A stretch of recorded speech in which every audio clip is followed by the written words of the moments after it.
નમસ્કાર મિત્રો, સ્વાગત છે આપ સૌનું ગુજ્જુ હેલ્થ જર્નીના આ ખૂબ જ ખાસ વિડીયોમાં।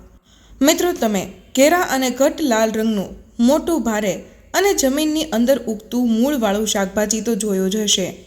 તેને જ બીટ કહેવામાં આવે છે, જેની સામાન્ય બોલચાલની ભાષામાં ઘણા લોકો બીટરૂટના નામે પણ જાણે છે અને ઓળખે છે। આ ખરેખર આપણા શરીર માટે ખૂબ જ તાકાત આપનારું, ઉર્જા વધારનારું અને અત્યંત ફાયદાકારક નેચરલ ફૂડ માનવામાં આવે છે। તે ધીમે ધીમે તમારા લોહીને અંદરથી સાફ કરવાનું, તેને મજબૂત બનાવવાનું અને તેને સતત ચાર્જ રાખવાનું કામ કરતું રહે છે અને સમગ્ર બોડી સિસ્ટમને ધીરે ધીરે પહેલાં કરતાં વધુ મજબૂત, સંતુલિત અને એનર્જેટિક બનાવવામાં મદદ કરે છે। જ્યારે તેને નિયમિત રૂપે અને સાચી રીતે લેવામાં આવે છે, ત્યારે તે શરીરની અંદર એવા ઘણા ફેરફારો શરૂ કરી દે છે જે બહારથી તરત દેખાતા નથી, પરંતુ અંદરથી શરીરને સતત બહેતર બનાવતા રહે છે। બીટ શરીરની આંતરિક તાકાતને ધીમે ધીમે વધારે છે અને શરીરને નબળું પડતું બચાવવામાં પણ મદદ કરે છે। તેથી તેને માત્ર એક સાધારણ શાકભાજી નહીં, પરંતુ શરીરને અંદરથી મજબૂત બનાવતું નેચરલ ટોનિક પણ માનવામાં આવે છે। જો તેને સાચી રીતે, સાચી માત્રામાં અને સાચા સમયે નિયમિત રીતે ખાવામાં આવે તો તે તમારા હૃદયને ઘણા વર્ષો સુધી યુવાન જેવું એક્ટિવ અનુભવવામાં મદદ કરી શકે છે અને હાર્ટને અંદરથી હેલ્ધી, મજબૂત અને સુરક્ષિત રાખવામાં સહયોગ આપે છે। તેની સાથે જ તે તમારી ફિઝિકલ તાકાત વધારવા, તમારી સ્ટેમિના સુધારવા અને તમારી બ્રેન પાવરને ધીમે ધીમે પહેલાં કરતાં વધુ તેજ અને પ્રભાવશાળી બનાવવામાં સહાયક થઈ શકે છે। સમયની સાથે તે શરીરના એનર્જી લેવલને બહેતર કરે છે, જેનાથી તમે વધુ એક્ટિવ અનુભવવા લાગો છો। તે શરીરને જલ્દી થાકવાથી બચાવવામાં મદદ કરે છે અને સતત કામ કરવાની ક્ષમતા પણ વધારી શકે છે। નિયમિત સેવનથી શરીરની કાર્ય કરવાની ક્ષમતા ધીમે ધીમે મજબૂત થતી જાય છે। પરંતુ મિત્રો, આ જ બીટ જો ખોટી રીતે, ખૂબ વધારે માત્રામાં અથવા પૂરી જાણકારી સમજ્યા વગર ખાવામાં આવે તો તે કિડની પર નેગેટિવ અસર પણ કરી શકે છે અને શરીરની અંદર ધીમે ધીમે કેટલીક મુશ્કેલીઓ પેદા કરી શકે છે। ઘણા લોકોમાં તે બ્લડ પ્રેશરને અચાનક જરૂર કરતાં વધારે લો કરી શકે છે, જેનાથી ચક્કર આવવા, નબળાઈ અનુભવવી અને બેચેની જેવી તકલીફો સામે આવી શકે છે। કેટલાક લોકોને અચાનક સુસ્તી અને થાક પણ અનુભવાઈ શકે છે, કારણ કે શરીરનું પ્રેશર ઝડપથી નીચે આવી જાય છે। તેની સાથે સાથે તે શરીરની અંદર પથરી બનાવવાનું જોખમ પણ વધારી શકે છે। ખાસ કરીને એ લોકોમાં આ રિસ્ક વધારે હોય છે જેમને પહેલેથી જ કિડની સાથે જોડાયેલી કોઈ પરેશાની રહી હોય અથવા જેની કિડની નબળી હોય। આજની આ વિડીયોમાં હું તમને બીટ સાથે જોડાયેલી દરેક જરૂરી અને ઇન્ફોર્મેટિવ વાત ખૂબ જ વિસ્તારથી, પૂરી ડિટેલ સાથે અને ખૂબ સરળ ભાષામાં સમજાવવાની છું, જે કદાચ આજ સુધી કોઈ ડૉક્ટરે તમને આટલી સરળ રીતે નહીં જણાવી હોય। ખૂબ જ શક્ય છે કે તમે બીટના ફાયદા તો સાંભળ્યા હશે, પરંતુ તેના સાચા ઉપયોગના નિયમો નહીં સાંભળ્યા હોય અને એવું પણ બની શકે કે તમે તેના નુકસાન વિશે ક્યારેય ગંભીરતાથી વિચાર્યું જ ન હોય। ભાગ્યે જ કોઈ યુટ્યુબરે તમને આટલા સાફ, સીધા અને સમજવામાં સરળ શબ્દોમાં તેની પૂરી જાણકારી આપી હશે, જેવી આજે તમને મળવાની છે। અને વિડીયોના બિલકુલ અંતમાં હું તમને એવી કેટલીક ચોંકાવનારી વાતો જણાવીશ, જેને સાંભળીને તમે ખરેખર હેરાન થઈ જશો અને ઊંડાણપૂર્વક વિચારવા પર મજબૂર થઈ જશો। તેથી વિડીયોને વચ્ચેથી બિલકુલ પણ સ્કીપ કરશો નહીં, કારણ કે આ વિડીયોની દરેક સેકન્ડ તમારી હેલ્થ માટે ખૂબ જ ઉપયોગી અને કામની સાબિત થઈ શકે છે અને આ વિડીયોની કોઈ એક જાણકારી તમારી પૂરી લાઈફસ્ટાઈલ બદલી નાખશે। અને વિડીયો શરૂ કરતાં પહેલાં બસ એક નાની વિનંતી છે કે જો તમને જાણકારી સારી લાગે તો વિડીયોને લાઇક જરૂર કરજો। જો તમે આ ચેનલ પર પહેલીવાર આવ્યા છો તો ચેનલને સબસ્ક્રાઈબ જરૂર કરી લેજો, સાથે જ બેલ આઇકોન દબાવી નોટિફિકેશન ઓન કરી લેજો, જેથી આ જરૂરી જાણકારી તમારા સુધી સૌથી પહેલાં પહોંચે। હવે ધ્યાનથી સમજો કે અસલમાં બીટ શું હોય છે અને તેને આટલું ખાસ કેમ માનવામાં આવે છે। જો બીટ એટલે કે બીટરૂટ કોઈ સાધારણ શાકભાજી નથી, પરંતુ તેને કુદરતનું ખૂબ પાવરફુલ બ્લડ બૂસ્ટર કહેવામાં આવે છે। હવે સવાલ એ ઉઠે છે કે આખરે તેને બ્લડ બૂસ્ટર કેમ કહેવામાં આવે છે અને તેમાં એવું શું ખાસ હોય છે। ખરેખર બીટની અંદર આયર્ન, ફોલેટ, પોટેશિયમ અને વિટામિન B6 જેવા ઘણા જરૂરી ન્યુટ્રિયન્ટ્સ મળી આવે છે, જે શરીરના સાચા કામ કરવા માટે બેહદ જરૂરી હોય છે। આ તમામ પોષક તત્વો મળીને શરીરની તાકાત ટકાવી રાખવામાં મદદ કરે છે આ જ કારણ છે કે તેને પોષણથી ભરપૂર શાકભાજી માનવામાં આવે છે. પરંતુ સૌથી ખાસ વસ્તુ તેમાં રહેલું નેચરલ નાઇટ્રેટ હોય છે, જે તેને બાકી શાકભાજીઓથી બિલકુલ અલગ અને વધારે પ્રભાવશાળી બનાવે છે. અને આ જ તેની અસલી તાકાત માનવામાં આવે છે. આ જ નેચરલ નાઇટ્રેટ શરીરની અંદર જઈને ધીમે ધીમે નાઇટ્રિક ઓક્સાઇડમાં બદલાઈ જાય છે, જે તમારી નસોને અંદરથી પહોળી કરવાનું કામ કરે છે. જ્યારે નસો પહોળી થાય છે ત્યારે લોહીનો પ્રવાહ સરળતાથી થવા લાગે છે. તેનાથી બ્લડ ફ્લો બહેતર થાય છે અને સર્ક્યુલેશન સ્મૂથ બની જાય છે. આ જ કારણે બીટ ખાધા પછી શરીરની અંદર ઘણા પોઝિટિવ ફેરફારો ધીમે ધીમે દેખાવા લાગે છે. જ્યારે તમે બીટ ખાઓ છો તો તે માત્ર પેટમાં જઈને પચવા સુધી સીમિત નથી રહેતું, પરંતુ આખા દિવસ પર પોતાની અસર પાડવાનું શરૂ કરી દે છે. તેમાં રહેલું નેચરલ નાઇટ્રેટ સૌથી પહેલાં બ્લડમાં ભળે છે અને પછી નાઇટ્રિક ઓક્સાઇડમાં બદલાઈ જાય છે. ત્યારબાદ આ નાઇટ્રિક ઓક્સાઇડ નસોને અંદરથી રિલેક્સ કરે છે અને તેમને ધીમે ધીમે પહોળી કરે છે, જેથી લોહીની પ્રવાહ તેજ, સાફ અને સ્મૂથ થઈ જાય. તેની સૌથી પહેલો ફાયદો સીધો હાર્ટને મળે છે, કારણ કે દિલને લોહી પંપ કરવામાં ઓછી મહેનત કરવી પડે છે. તેનાથી દિલ પર દબાણ ઓછું પડે છે અને હાર્ટ વધારે આરામથી કામ કરે છે. જ્યારે દિલ પર ઓછું દબાણ પડે છે ત્યારે હાર્ટ પર પ્રેશર ઓછું થાય છે અને બ્લડ પ્રેશર એટલે કે બીપી ધીમે ધીમે નેચરલ રીતે કંટ્રોલ થવા લાગે છે. ત્યારબાદ તેની અસર મગજ પર દેખાવા લાગે છે, કારણ કે જ્યારે બ્રેઇન સુધી વધારે ઓક્સિજન અને વધારે ન્યુટ્રિયન્ટ્સ પહોંચવા લાગે છે તો તમારી મેમરી બહેતર થવા લાગે છે. મગજ વધારે એક્ટિવ અનુભવે છે. વિચારવા સમજવાની ક્ષમતા ધીમે ધીમે મજબૂત થતી જાય છે. માનસિક થાક ઓછો અનુભવાય છે. ધ્યાન લગાવવાની ક્ષમતા પણ પહેલાં કરતાં સારી થઈ જાય છે. સાથે જ તમારું ફોકસ મજબૂત થાય છે અને એકાગ્રતા વધે છે, જેનાથી કામ કરવાની ક્ષમતા બહેતર થતી જાય છે. તેનાથી વિચારવાની અને સમજવાની તાકાત ધીમે ધીમે વધવા લાગે છે. આ જ કારણે ઘણી સ્ટડીઝમાં એ જોવામાં આવ્યું છે કે બીટ ખાવાથી બ્રેન એજિંગ ધીમું થઈ શકે છે. તેનાથી યાદશક્તિ નબળી પડવાની પ્રક્રિયા ધીમી પડી શકે છે અને અલ્ઝાઇમર જેવી ગંભીર બીમારીનું જોખમ પણ ઘણા અંશે ઓછું થઈ શકે છે. હવે વાત કરીએ તમારી મસલ્સ પર એક અસરની. જ્યારે બ્લડ સર્ક્યુલેશન બહેતર થઈ જાય છે અને ત્યારે મસલ્સ સુધી વધારે ઓક્સિજન પહોંચવા લાગે છે, તેનાથી શરીરની પરફોર્મન્સ ધીમે ધીમે વધવા લાગે છે અને વર્કઆઉટ દરમિયાન થાક ઓછો લાગે છે. સ્ટેમિના બહેતર થાય છે અને શરીર વધારે વાર સુધી કામ કરી શકે છે. શ્વાસ જલ્દી નથી ફૂલતો અને શરીર વધારે એક્ટિવ અનુભવે છે. મસલ્સની રિકવરી પણ પહેલાં કરતાં વધારે તેજ થવા લાગે છે. આ જ કારણે એથ્લીટ અને જીમ જનારા લોકો વર્કઆઉટ પહેલાં બીટનું જ્યુસ પીવાનું પસંદ કરે છે, કારણ કે તેનાથી તેમને વધારે એનર્જી મળે છે. હવે સમજો કે બીટ લોહી પર શું અસર પાડે છે. બીટમાં આયર્ન, ફોલેટ અને વિટામિન સી જોવા મળે છે. આ ત્રણેય મળીને રેડ બ્લડ સેલ્સ બનાવવામાં શરીરની મદદ કરે છે. તેનાથી શરીરની ઓક્સિજન લઈ જવાની ક્ષમતા વધી જાય છે. નબળાઈ, ચક્કર અને થાક જેવી સમસ્યાઓ ધીમે ધીમે ઓછી થવા લાગે છે. પરંતુ યાદ રાખજો, બીટ કોઈ જાદુઈ ઇલાજ નથી, પરંતુ તે લોંગ ટર્મ સપોર્ટની જેમ કામ કરે છે, જેની અસર ધીમે ધીમે દેખાય છે. હવે સમજો તેની અસર તમારા પેટ પર. બીટમાં ફાઇબરની માત્રા વધારે હોય છે, જે આંતરડાને એક્ટિવ બનાવે છે. તે પાચન ક્રિયાને બહેતર કરવામાં મદદ કરે છે. કબજિયાત જેવી સમસ્યાને ધીમે ધીમે ઓછી કરવામાં સહાયક થાય છે. પેટ સાફ રાખવામાં મદદ મળે છે અને ડાયજેશન સિસ્ટમને પણ મજબૂત બનાવવામાં સહાયતા મળે છે. જ્યારે પેટ ધીમે ધીમે સાચી રીતે, આરામથી અને પૂરી રીતે વ્યવસ્થિત રીતે સાફ થવા લાગે છે તો તેની સીધી અને ઊંડી અસર તમારી ઇમ્યુનિટી પર સાફ દેખાવા લાગે છે. કારણ કે લગભગ 70% તમારી ઇમ્યુનિટી સીધી રીતે તમારા પેટની હેલ્થ સાથે જોડાયેલી માનવામાં આવે છે. અને આ વાત હવે ઘણી હેલ્થ સ્ટડીઝમાં પણ સામે આવી ચૂકી છે.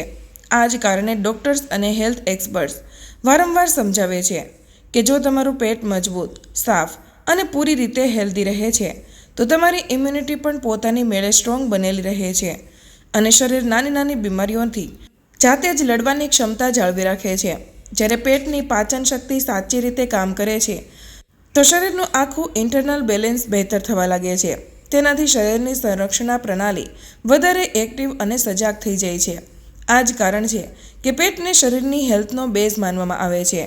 જેમ કે શરદી, ઉધરસ, હળવો તાવ, સતત થાક અને આ પ્રકારની નાની નાની હેલ્થ પ્રોબ્લેમ્સ ધીમે ધીમે ઓછી થવા લાગે છે અને આખું શરીર પહેલાં કરતાં વધારે એનર્જેટિક, એક્ટિવ અને હલકું અનુભવે છે. ત્યારબાદ ધીમે ધીમે તેની આગલી અસર તમારી સ્કિન એટલે કે ત્વચા પર દેખાવા લાગે છે, જે ઘણા લોકો માટે અત્યંત મહત્વપૂર્ણ અને ધ્યાન આપવા જેવી વસ્તુ હોય છે. જ્યારે લોહી અંદરથી સાફ, પ્યોર અને હેલ્ધી થવા લાગે છે તો તેની અસર તમારી સ્કિન પર પણ સાફ નજર આવવા લાગે છે અને ચહેરો પહેલાં કરતાં વધારે ફ્રેશ અને ચમકદાર દેખાવા લાગે છે. ત્વચાનો રંગ ધીમે ધીમે સાફ દેખાવા લાગે છે. ચહેરા પર પહેલાં કરતાં વધારે હેલ્ધી ગ્લો નજર આવે છે. તેનાથી વ્યક્તિનો કોન્ફિડન્સ પણ વધવા લાગે છે. જો તમને વારંવાર પિમ્પલ્સ, દાણા કે ખીલની સમસ્યા રહેતી હોય તો તે ધીમે ધીમે ઓછી થવા લાગે છે અને ચહેરો પહેલાં કરતાં વધારે ક્લિયર અને સ્મૂથ દેખાવા લાગે છે. તેની સાથે જ સ્કિન પર નેચરલ ગ્લો આવવા લાગે છે અને જો ચહેરા પર હળવી ઝાંય કે ડાઘા ડબ્બા હોય તો તેમાં પણ ધીમે ધીમે સુધારો દેખાય છે.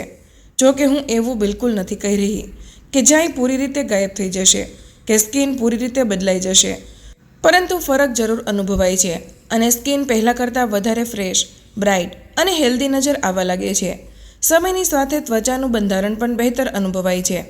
ત્વચામાં ભેજ અને મુલાયમતા પણ વધી શકે છે. હવે આ પછી તેની આગલી અસર તમારા લીવર પર દેખાવા લાગે છે, જે શરીરનું ખૂબ મહત્ત્વનું અને જરૂરી અંગ માનવામાં આવે છે, કારણ કે તે શરીરની સફાઈનું મુખ્ય કામ કરે છે.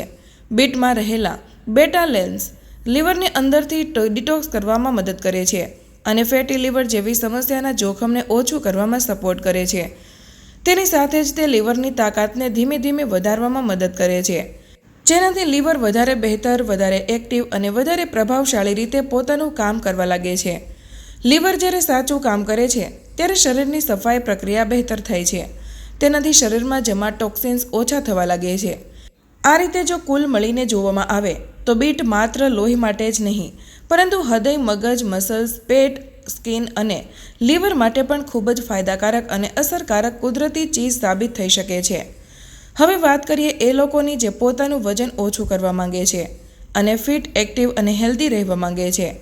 જુઓ, બીટ એક એવું ફૂડ છે જેમાં કેલરી ખૂબ ઓછી હોય છે અને ફાઇબર વધારે માત્રામાં જોવા મળે છે. તેથી તે પેટને લાંબા સમય સુધી ભરેલું અનુભવે છે અને જલ્દી ભૂખ લાગવા દેતું નથી. જ્યારે પેટ મોડે સુધી ભરેલું રહે છે તો વારંવાર ખાવાની ઈચ્છા પોતાની મેળે ઓછી થવા લાગે છે. તેનાથી બિનજરૂરી સ્નેકિંગની આદત પણ ઓછી થાય છે. આ જ કારણે વજન ધીમે ધીમે નેચરલ રીતે ઓછું થવા લાગે છે અને શરીર પહેલાં કરતાં હલકું, એક્ટિવ અને સ્ફૂર્તિલું અનુભવવા લાગે છે. મિત્રો, બીટની અસર માત્ર વજન સુધી સીમિત નથી રહેતી, પરંતુ તે તમારા હોર્મોન સિસ્ટમ પર પણ સારી, સંતુલિત અને પોઝિટિવ અસર પાડે છે, જેનાથી શરીરનું ઇન્ટરનલ બેલેન્સ બહેતર થવા લાગે છે. બીટ એડ્રિનલ ગ્લેન્ડરને સપોર્ટ કરે છે, જેનાથી સ્ટ્રેસ લેવલ ધીમે ધીમે ઓછું થવા લાગે છે અને શરીર વધારે રિલેક્સ અનુભવે છે. તેની સાથે જ ઊંઘની ક્વોલિટી પણ બહેતર થવા લાગે છે અને ઊંઘ ઘેરી આવવા લાગે છે. જ્યારે શરીરને સાચો આરામ મળે છે ત્યારે રિકવરી પણ સારી થાય છે. જ્યારે ઊંઘ સારી અને ઘેરી આવે છે તો મૂડ પોતાની મેળે સારો રહે છે અને મગજ વધારે શાંત, સ્થિર અને એક્ટિવ અનુભવે છે. તેથી જો એક લાઇનમાં તેના ફાયદા સમજીએ તો બીટ બ્લડ પ્રેશરને કંટ્રોલ કરવામાં મદદ કરે છે, હાર્ટને મજબૂત બનાવે છે, બ્રેનને પાવરને બૂસ્ટ કરવામાં સહાયક થાય છે. તેની સાથે જ તે સ્ટેમિના વધારે છે, પેટને સાફ રાખે છે, સ્કિન પર નેચરલ ગ્લો લાવે છે અને લીવરને ડિટોક્સ કરવામાં મદદ કરે છે. તે શરીરની એનર્જીને બહેતર જાળવી રાખવામાં પણ સહયોગ આપે છે. શરીરની કાર્ય કરવાની ક્ષમતા પણ વધારે છે. એટલું જ નહીં, તે વજન ઓછું કરવામાં પણ સપોર્ટ કરે છે અને ઇમ્યુનિટી મજબૂત બનાવવામાં પણ ખૂબ મદદગાર સાબિત થાય છે, જેનાથી શરીર વારંવાર બીમાર થવાથી બચી શકે છે. હવે મિત્રો, તમે બીટના આટલા બધા સારા અને ફાયદાકારક ગુણ તો જાણી લીધા છે, પરંતુ હવે સૌથી જરૂરી અને સૌથી મહત્ત્વની વાત સમજવી બેહદ જરૂરી છે. જુઓ, આ બધા ફાયદા ત્યારે જ મળશે જ્યારે તમે બીટને લિમિટેડ માત્રામાં ખાશો અને જરૂર કરતાં વધારે નહીં ખાઓ. સાચી માત્રામાં લેવામાં આવેલું બીટ જ શરીરને ફાયદો આપે છે, વધારે માત્રા નુકસાન પણ પહોંચાડી શકે છે. હવે સવાલ આવે છે કે લિમિટેડ માત્રા આખરે શું હોય છે અને એક દિવસમાં કેટલું બીટ ખાવું સાચું માનવામાં આવે છે, તે હું તમને આગળ થોડી વારમાં વિસ્તારથી સમજાવીશ. પરંતુ તે પહેલાં હું તમને એ સાફ સમજાવી દેવા માંગુ છું કે જો કોઈ વ્યક્તિ બીટને જરૂર કરતાં વધારે ખાઈ લે છે અથવા તેનું જ્યુસ ખૂબ જ વધારે માત્રામાં પી લે છે તો તેના શરીર પર ગંભીર અને નેગેટિવ અસર પડી શકે છે. કેટલાક કિસ્સામાં શરીર તરત રિએક્શન પણ બતાવી શકે છે. તેથી સાચી જાણકારી હોવી ખૂબ જરૂરી છે. જરૂર કરતાં વધારે બીટ ખાવાથી શરીરને ફાયદો ઓછો અને નુકસાન વધારે થઈ શકે છે. અને ઘણીવાર આ નુકસાન નાનું મોટું નહીં, પરંતુ ઘણું ગંભીર અને પરેશાન કરનારું પણ સાબિત થઈ શકે છે. આ જ કારણે તે સમજવું બેહદ જરૂરી બની જાય છે કે જો બીટને લિમિટ કરતાં વધારે માત્રામાં ખાવામાં આવે તો શરીરની અંદર કેવા પ્રકારની મુશ્કેલીઓ અને હેલ્થ પ્રોબ્લેમ ધીમે ધીમે શરૂ થઈ શકે છે અને સમય સાથે વધી પણ શકે છે. ઘણા લોકો એવું વિચારે છે કે વધારે ખાઈ લે છે કે આ હેલ્ધી છે તો નુકસાન નહીં કરે, પરંતુ દરેક વસ્તુની એક લિમિટ હોય છે. જો લિમિટ કરતાં વધારે સેવન કરવામાં આવે તો શરીર સંતુલન ગુમાવવા લાગે છે. તેથી સાચી માત્રાની જાણકારી હોવી ખૂબ જરૂરી છે. સૌથી પહેલું અને સૌથી મોટું નુકસાન તે સીધું કિડની પર પાડી શકે છે. અને આ વાત તમારે ખૂબ ધ્યાનથી સમજવી જોઈએ, કારણ કે કિડની શરીરની સફાઈ કરવાનું ખૂબ જરૂરી કામ કરે છે. જો બીટમાં ઓક્સિલેટની માત્રા ઘણી વધારે જોવા મળે છે અને જો તેને જરૂર કરતાં વધારે માત્રામાં વારંવાર ખાવામાં આવે તો કિડની સ્ટોન બનાવવાનું રિસ્ક ઘણું વધી જાય છે.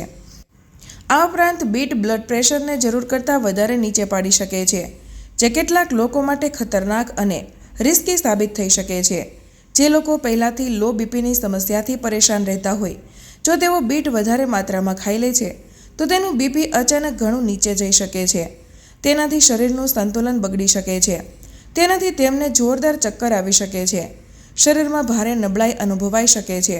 આંખો સામે અંધારું છવાઈ શકે છે અને કેટલાક કિસ્સાઓમાં બેહોશી સુધી સ્થિતિ પણ બની શકે છે. કેટલાક લોકોમાં આ સ્થિતિ એટલી ગંભીર થઈ જાય છે કે તેની તબિયત ખૂબ વધારે બગડી શકે છે અને તેમને ઇમરજન્સીમાં હોસ્પિટલ સુધી પણ જવું પડી શકે છે. તે સિવાય વધારે બીટ ખાવાથી યુરિન અને સ્ટૂલનો રંગ લાલ થઈ શકે છે, જેનાથી ઘણા લોકો ડરી જાય છે અને તેમને લાગે છે કે કોઈ ગંભીર બીમારી થઈ ગઈ છે. ઘણીવાર લોકો તેને લોહી સમજીને ગભરાઈ જાય છે, પરંતુ દરેક વખતે આ ખતરનાક નથી હોતું. લાલ રંગનું સ્ટૂલ હોવું કોઈ ખતરનાક બીમારી નથી. આ શરીરની એક નોર્મલ પ્રોસેસ હોય છે જેનું બીટુરિયા કહેવામાં આવે છે અને તે સામાન્ય રીતે બીટ ખાધા પછી જ થાય છે. જોકે મોટા ભાગના લોકોને આ વિશે જાણકારી નથી હોતી, તેથી તેઓ કારણ વગર ગભરાઈ જાય છે અને ડરી જાય છે. આ જ કારણે આ વાત સાફ કરવી જરૂરી હતી. હવે જો કોઈ વ્યક્તિ ડાયાબિટીસનો પેશન્ટ છે તો તેના માટે પણ બીટને લઈને ખૂબ વધારે સાવધાની રાખવી જરૂરી હોય છે. બીટમાં નેચરલ શુગર રહેલી હોય છે અને જો તેને વધારે માત્રામાં ખાવામાં આવે તો બ્લડ શુગર લેવલ વધી શકે છે. તેથી ડાયાબિટીસવાળા લોકોએ હંમેશા વિચારી સમજીને સેવન કરવું જોઈએ. તેથી ડાયાબિટીસવાળા લોકોએ બીટને જરૂર કરતાં વધારે ખાવું જોઈએ નહીં અને બહેતર એ જ છે કે પહેલાં ડૉક્ટરની સલાહ જરૂર લેવી જોઈએ. આ સિવાય વધારે બીટ ખાવાથી કેટલાક સામાન્ય સાઇડ ઇફેક્ટ પણ થઈ શકે છે, જેમ કે ગેસ બનવો, ઝાડા થવા અને પેટમાં દુખાવો થવો, જે પાચન સાથે જોડાયેલી સામાન્ય પરેશાનીઓ છે. પરંતુ ધ્યાન રાખજો, આ બધી સાઇડ ઇફેક્ટ ત્યારે જ થાય છે જ્યારે તમે બીટને લિમિટ કરતાં વધારે માત્રામાં ખાઓ છો અને નિયમિત રીતે ઓવર સેવન કરો છો. જો તમે તેને સાચી માત્રામાં અને સાચી રીતે ખાઓ છો તો આ સમસ્યાઓ સામાન્ય રીતે નથી થતી. ત્યારે તમને માત્ર તેના ફાયદા જ ફાયદા મળે છે. હવે હું તમને સમજાવું છું કે બીટને સાચી રીતે કેવી રીતે ખાવું જોઈએ અને કેટલી માત્રામાં લેવું સૌથી સાચું અને સુરક્ષિત માનવામાં આવે છે. જો તમે રોજે વર્કઆઉટ કરો છો કે કસરત કરો છો તો બીટને વર્કઆઉટ પહેલાં ખાવું સૌથી સારું અને ફાયદાકારક માનવામાં આવે છે, કારણ કે તેનાથી શરીરને વધારે એનર્જી મળે છે. આ સિવાય સવારે ખાલી પેટે બીટ ખાવું પણ ખૂબ સારો સમય માનવામાં આવે છે, કારણ કે તે સમયે શરીર તેને બહેતર રીતે શોષી શકે છે અને તેની અસર વધારે સારી દેખાય છે. તેનાથી શરીરને ન્યુટ્રિયન્ટ્સ જલ્દી મળે છે. હવે વાત કરીએ કે કેટલીક માત્રામાં બીટ ખાવું સાચું માનવામાં આવે છે. આ જાણવું ખૂબ જરૂરી છે, કારણ કે સાચી માત્રા જ સાચો ફાયદો આપે છે. જો અઠવાડિયામાં 2 દિવસ તમે બીટ ખાઈ શકો છો અને તે 2 દિવસોની વચ્ચે 2 થી 3 દિવસનો ગેપ હોવો જરૂરી માનવામાં આવે છે, જેથી શરીરને બેલેન્સ જાળવી રાખવાનો સમય મળી શકે. તે 2 દિવસમાં તમે લગભગ 100 થી 150 ગ્રામ સુધી બીટરૂટ ખાઈ શકો છો અને આ માત્રા સામાન્ય રીતે સુરક્ષિત માનવામાં આવે છે. તેનાથી સામાન્ય રીતે કોઈ સાઇડ ઇફેક્ટ થતી નથી. શરીર તેને આરામથી પ્રોસેસ કરી લે છે. હવે સવાલ આવે છે કે બીટને કેવી રીતે ખાવું જોઈએ જેથી વધારેમાં વધારે ફાયદો મળી શકે અને શરીર તેનો સારો ઉપયોગ કરી શકે. સૌથી સારો રસ્તો એ માનવામાં આવે છે કે તમે બીટને હળવું ઉકાળીને ખાઓ, કારણ કે આ રીતે ખાવાથી તે શરીરમાં વધારે સારી અસર બતાવે છે અને પચવામાં પણ સરળ હોય છે. આ સિવાય જો તમે બીટને ગાજર, આમળા કે આદુ સાથે મિક્સ કરી લો તો તેનો ફાયદો ઘણો વધી જાય છે. આ રીતે બીટ ખાવાથી શરીરને વધારે ન્યુટ્રિયન્ટ્સ મળે છે અને તેની અસર પણ જલ્દી દેખાવા લાગે છે. શરીરને બહેતર સપોર્ટ મળે છે. પરંતુ મિત્રો, કેટલાક લોકોએ બીટ બિલકુલ પણ ન ખાવું જોઈએ. આ વાત સમજવી પણ એટલી જ જરૂરી છે જેટલી તેના ફાયદા જાણવા જરૂરી છે. જો તમને કિડની સ્ટોનની સમસ્યા છે તો બીટ બિલકુલ ન ખાશો, કારણ કે તેનાથી સમસ્યા વધી શકે છે. જો તમને ખૂબ વધારે લો બીપીની સમસ્યા રહેતી હોય તો પણ બીટથી અંતર જાળવી રાખવું બહેતર છે. અને જો તમને ખૂબ હાઈ ડાયાબિટીસ એટલે કે સિવિયર ડાયાબિટીસની સમસ્યા છે તો પણ બીટ ખાવાથી બચવું જોઈએ. તો મિત્રો, આજે તમે બીટ વિશે પૂરી જાણકારી વિસ્તારથી જાણી લીધી કે તેના ફાયદા શું છે, નુકસાન શું છે અને તેને કેટલું અને કેવી રીતે ખાવું જોઈએ. આશા રાખું છું કે આ જાણકારી તમારા માટે ખૂબ કામની સાબિત થઈ શકે હશે અને તમને કંઈક નવું અને ઉપયોગી શીખવા મળ્યું હશે. જો તમને આ વિડીયો ઉપયોગી લાગ્યો હોય તો તેને જરૂર લાઈક કરો, તમારા મિત્રો અને પરિવાર સાથે શેર કરો અને અમારી ચેનલને સબસ્ક્રાઈબ કરવાનું ન ભૂલશો, જેથી તમને આવી જ હેલ્થ સાથે જોડાયેલી જાણકારી મળતી રહે. ધન્યવાદ.